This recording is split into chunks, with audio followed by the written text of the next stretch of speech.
conclusion of this trial was 20 years of people on the ground believing that what we were seeing in front of us, at one point, Dr. Haidt, we had 70 plus students in a classroom, struggles to get nurses and counselors in our schools. We can look at us and a school system that is just 5 miles away, or even 2 schools that are walking distance away, and you can see a world of difference in opportunity. What we know more than anything else is that people, parents, educators, activists, organizers, before we were council members, before we headed up organizations, we were first and foremost mothers, fathers, caregivers, guardians, citizens, and people of this Commonwealth who believe that our kids deserve so much better.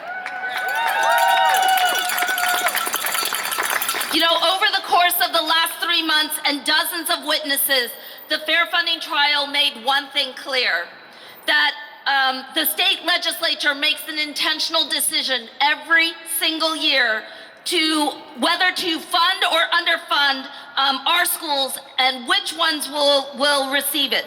The inadequate, inequitable underfunding of our public schools in Pennsylvania is by deliberate design.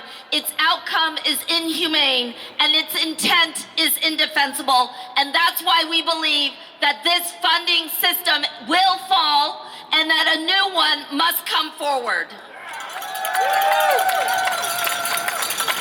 Now, as a mom of 3 children who put my kids through a public school every single year since 2002 till 2021, this was not just a matter of briefs. We lived much of the testimony that we heard. Its harsh reality was lived by millions of children and families, including my own, when it came to talking about the needs of our young people, mental health supports in our schools, after-school programs, enrichment and opportunities.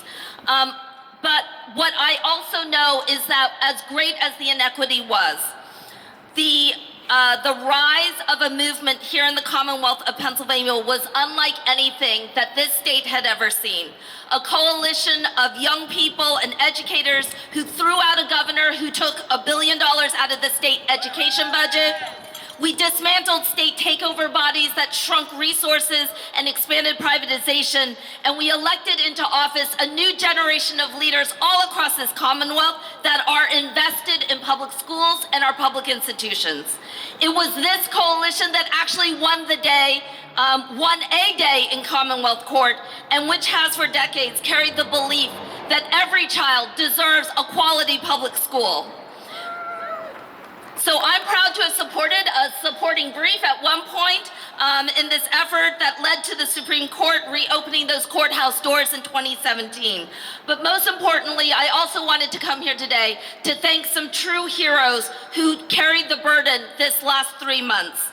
Our attorneys at the Public Interest Law Center and the Education Law Center of Pennsylvania,